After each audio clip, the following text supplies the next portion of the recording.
समंदर के बॉटम पर इंटरनेट केबल को अगर शार्क काट ले तो उसको ठीक कैसे किया जाता है। सबसे बढ़कर ये पता कैसे चलता है कि हजारों मील के समंदर में केबल कहां से टूटी है।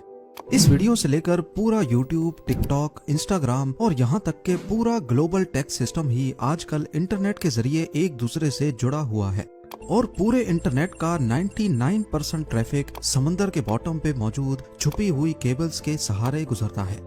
एक ऐसा ट्रैफिक का हाईवे जिसे हम रोजाना इस्तेमाल तो करते हैं लेकिन देख नहीं सकते। नाजरीन, अंडर सी केबल्स का नेटवर्क इतना बड़ा है कि वो तमाम कॉन्टिनेंट्स को आपस में जोड़े हुए है। ये केबल्स ज्यादा से ज्यादा 8000 मीटर की गहराई में बिछाई गई हैं, जहां प्रेशर 5300 kg पर स्क्वायर इंच जितना होता है। ये ऐसा ही है जैसे इंसानी पाँव की सबसे छोटी उंगली पर एक अफ्रीकन हाथी जितना वजन डाल दिया जाए। इतने ज्यादा प्रेशर में अंडर सी केबल्स का सबसे छोटा हिस्सा अजरबैजान से तुर्कमानिस्तान के बीच ब्लैक सी के नीचे से गुजर रहा है, जिसकी लंबाई करीब 300 किलोमीटर है और सबसे बड़ा हिस्सा 6600 किलोमीटर लंबा है, जिसको मरिया केबल का नाम दिया गया है।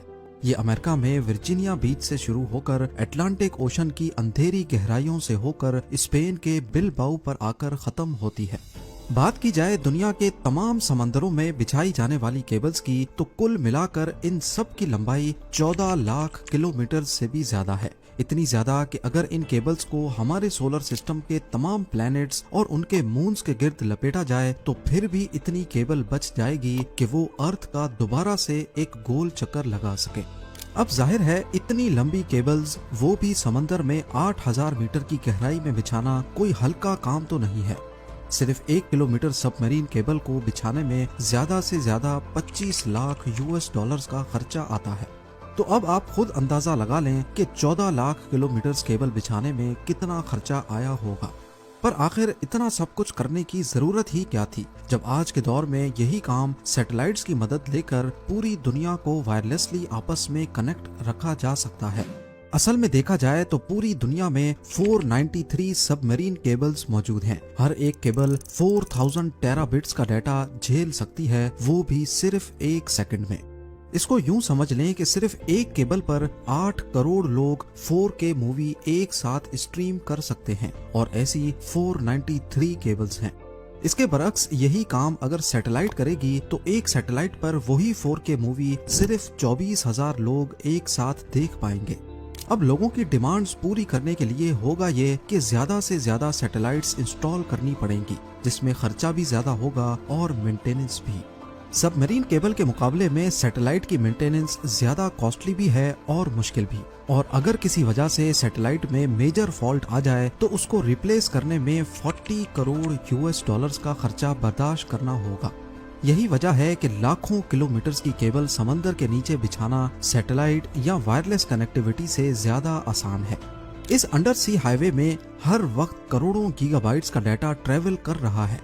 इसका मतलब है कि ये हाईवे भी काफी चौड़ा होगा, यानी ये केबल्स एक आम घरेलू फाइबर ऑप्टिक केबल से ज्यादा मोटी होगी। पर ऐसा नहीं है। देखने में ये येलो और ब्लैक केबल एक होज पाइप जितनी मोटी है, लेकिन असल में इसके बीच से गुजरने वाली फाइबर ऑप्टिक केबल बाल जितनी पतली है। तो अब सवाल उठता है कि इतनी पतली तार के बीच से इतना ज्यादा डाटा कैसे भेजा जाता है। इस बाल जितनी वायर को फाइबर ऑप्टिक का कोर कहा जाता है, जो कि गिलास या फिर प्लास्टिक से बना होता है। इसके बीच से लाइट गुजरती है जो डाटा को छोटे छोटे पैकेट्स में लेकर ट्रेवल करती है। सबसे पहले कंप्यूटर में मौजूद डाटा को इलेक्ट्रिकल सिग्नल से लाइट सिग्नल में एक ट्रांसमीटर की मदद से कन्वर्ट किया जाता है। ट्रांसमीटर ये काम लेजर लाइट या फिर LED के जरिए करता है। ये लाइट सिग्नल पल्स की सूरत में ट्रांसमिट या भेजा जाता है, जिसके सिर्फ 2 ही पार्ट्स होते हैं, वंस और जीरोस।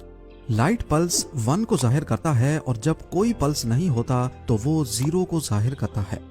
इन पल्सेस को एक जगह से दूसरी जगह लेकर जाना कोर का काम होता है, जिसके बीच लाइट ट्रेवल करती है। इस कोर के बाहर एक लेयर होती है जिसको क्लैडिंग कहते हैं, और ये लेयर लाइट को कोर से बाहर निकलने से रोकती है। अगर लाइट कोर से बाहर निकलने की कोशिश भी करेगी तो क्लैडिंग उसको वापस कोर के अंदर ही बाउंस बैक करवाता है। इस प्रोसेस को टोटल इंटरनल रिफ्लेक्शन कहा जाता है। अब ज्यादा फासले पर ये लाइट सिग्नल वीक हो जाता है, जिसके लिए हर 100 किलोमीटर के बाद एक रिपीटर लगाया जाता है जो लाइट सिग्नल को बूस्ट कर देता है। इसी पार्ट को पूरा करने के लिए कोर और क्लैडिंग के ऊपर कॉपर की एक लेयर चढ़ाई जाती है जिसमें 10,000 वोल्ट्स का डीसी करंट भेजा जाता है। क्योंकि ओशन के बीच कोई पावर सोर्स तो होता नहीं, इसीलिए इन एम्पलीफायर्स को पावर देने के लिए कॉपर लेयर से गुजरने वाला करंट काम में लाया जाता है। फाइबर ऑप्टिक केबल एक से ज्यादा सिग्नल्स भी एक साथ ट्रांसमिट करने की सलाहियत रखती हैं। इस टेक्निक को वेवलेंथ डिवीजन मल्टीप्लेक्सिंग यानी WDM कहा जाता है। मुख्तलिफ कलर्स की लाइट को एक साथ फाइबर ऑप्टिक से गुजारा जाता है और हर एक कलर की लाइट में अलग अलग डाटा पैकेट्स होते हैं। जैसा कि आप जानते हैं कि speed of light 1079 million kilometres per hour होती है, यानी ये डाटा एक जगह से दूसरी जगह स्पीड ऑफ लाइट से पलक झपकते ही पहुंच जाता है। हजारों किलोमीटर दूर पहुंचने पर यह डाटा फोटो डायोड या फोटो डिटेक्टर की मदद से दोबारा इलेक्ट्रिकल सिग्नल में कन्वर्ट होता है और फिर कंप्यूटर या मोबाइल डिवाइस उसे दोबारा रिकंस्ट्रक्ट करके ग्राफिक्स या फिर किसी भी फॉर्म में ले आती है। कोर, क्लैडिंग और कॉपर लेयर के अलावा सबमरीन केबल के मोटे होने की वजह इसके ऊपर मौजूद 7 और लेयर्स भी हैं, जिनका काम केबल को पानी के एक्सट्रीम प्रेशर से बचाना होता है। लेकिन इसके बावजूद भी ये केबल अर्थक्वेक्स, शार्क अटैक्स और समंदर के अंदर ही वोल्केनिक एरप्शन से डैमेज हो जाती हैं। लेकिन सबमरीन केबल के डैमेज होने की सबसे बड़ी वजह फिशिंग होती है। कुछ वेसल्स समंदर के बॉटम पे रहने वाली मछलियों का शिकार इस ट्रॉल डोर से करते हैं, जिसके साथ एक रस्सी लगी होती है जो सीधा वेसल से कनेक्टेड होती है। इस ट्रॉल डोर को बॉटम तक भेजकर इसे ओशन फ्लोर पे घसीटा जाता है और फिर मछलियां इसमें फंसती चली जाती हैं। जब ये ट्रॉल डोर गलती से सबमरीन केबल की जगह पर फेंक दिया जाए तो घसीटने की वजह से केबल को बहुत नुकसान होता है। अब यहाँ आप सबके जहन में एक ही सवाल आ रहा होगा कि इतने वसी और बयाबान समंदर के बॉटम में अगर सबमरीन केबल डैमेज हो जाएं तो फिर इनको ठीक कैसे किया जाता है। ठीक करना तो बात की बात है, लेकिन सबसे पहले हजारों किलोमीटर की वायर कहां से डैमेज हुई है वो लोकेशन पिन पॉइंट कैसे की जाती है। आपको यहाँ बताते चलें कि आजकल की मॉडर्न सबमरीन केबल्स 1 इंच मोटी होती हैं और 1 किलोमीटर वायर का वजन करीब 1400 kg होता है, यानी एक सेडान गाड़ी जितना। समंदर में इंस्टॉलेशन के लिए ऐसी हजारों किलोमीटर वायर वन पीस में समंदर के बॉटम पे स्पेशल शिप्स की मदद से इंस्टॉल की जाती हैं। पूरी रिसर्च के बाद जब एक खास एरिया चुना जाता है तो वायर के बड़े बड़े रोल्स शिप में लाद कर उस लोकेशन पर लाए जाते हैं और एक स्पेशल रोबोटिक मशीन जो समंदर के फ्लोर पे चलने की सलाहियत रखती है उसको इस्तेमाल करके 1 मीटर तक फ्लोर खोदा जाता है और साथ साथ उसमें केबल बिछाई जाती है। ये काफी आहिस्ता चलने वाला काम होता है जिसे बड़ी एहतियात से करना बहुत जरूरी है। एक अंदाजे के मुताबिक यूएस और यूरोप के बीच बिछाई जाने वाली 6600 किलोमीटर की वायर को इंस्टॉल करने में करीब 2 साल का वक्त लगा था। जब एक वेसल में रखी वायर खत्म हो जाए तो केबल से भरी दूसरी वेसल मंगाई जाती है और पहली वायर का कोना नई वायर के साथ कनेक्ट करके बिछाने का काम आगे बढ़ाया जाता है। इस पूरे काम में सबसे बड़ी रुकावट मौसम पैदा करता है। अटलांटिक ओशन में साल के 365 दिन तेज हवाओं का सिलसिला मौजूद होता है और ये हवाएं कब समंदरी तूफान की शक्ल इख्तियार कर लें इनको कोई भी नहीं रोक सकता। इसके अलावा अटलांटिक ओशन में अक्सर औकात कैटेगरी 1 का हरिकेन मौजूद होता है। इस वक्त भी जब मैं वीडियो के लिए रिसर्च कर रहा हूँ तो अटलांटिक ओशन में कैटेगरी 1 का हरिकेन मौजूद है जो फोरकास्ट के हिसाब से 23 अगस्त को आयरलैंड के साहिल पे पहुंचेगा। हरिकेन्स या तेज तूफान की वजह से कई दिन तक इंस्टॉलेशन का काम वहीं पॉज कर दिया जाता है जब तक मौसम क्लियर ना हो। अब जब इंस्टॉलेशन का काम ही इतना मुश्किल है तो सोचें रिपेयर का काम कितना मुश्किल होगा। सबमरीन केबल के दोनों एंड पॉइंट्स पर डाटा सेंटर्स होते हैं जो केबल की एक्टिविटी को 24/7 मॉनिटर करते हैं। जैसे ही दोनों का कनेक्शन टूट जाता है तो इसका एक ही मतलब है कि समंदर के बीच केबल टूट गई है। हजारों किलोमीटर की वायर एग्जैक्टली कहां से डैमेज हुई है ये पता लगाने के लिए एक खास डिवाइस यूज होती है जिसे ऑप्टिकल टाइम डोमेन रिफ्लेक्टोमीटर कहा जाता है। ये डिवाइस दोनों एंड से एक लाइट पल्स भेजती है और क्योंकि केबल टूटी हुई है तो वो लाइट पल्स बाउंस करके वापस आ जाती है। वापस आने वाला पल्स कितनी देर में वापस आया और सिग्नल की मजबूती कितनी बची है, इससे अंदाजा लगाया जाता है कि एग्जैक्टली कितने किलोमीटर्स के बाद केबल में डैमेज है।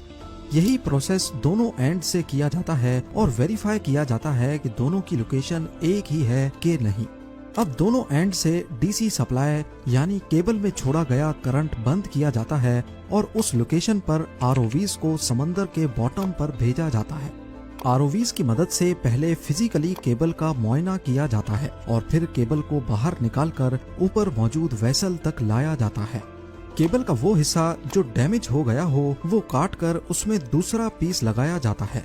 फाइबर ऑप्टिक का कोर क्योंकि ग्लास का बना होता है, इसीलिए ये काम काफी एहतियात से करना होता है ताकि एक ग्लास दूसरे के साथ वैसे ही जुड़ जाए जैसे वन पीस में था। इस प्रोसेस को स्प्लाइसिंग कहा जाता है। अगर केबल कम पड़ रही हो या समंदर का बॉटम काफी ज्यादा नीचे हो तो पहले एक हिस्से को ऊपर उठाया जाता है, उसमें दूसरी एक्स्ट्रा वायर जोड़कर दोबारा नीचे बिछा दिया जाता है। फिर यही प्रोसेस टूटी हुई वायर के दूसरे एंड पे भी किया जाता है। सबमरीन फाइबर ऑप्टिक केबल के फायदे, ये काम कैसे करती है, इंस्टॉलेशन और रिपेयर के बारे में शायद आपके कई सवालों का जवाब मिल चुका होगा। उम्मीद है जेम टीवी की ये वीडियो भी आप लोग भरपूर लाइक और शेयर करेंगे। आप लोगों के प्यार भरे कमेंट्स का बेहद शुक्रिया। मिलते हैं अगली शानदार वीडियो में।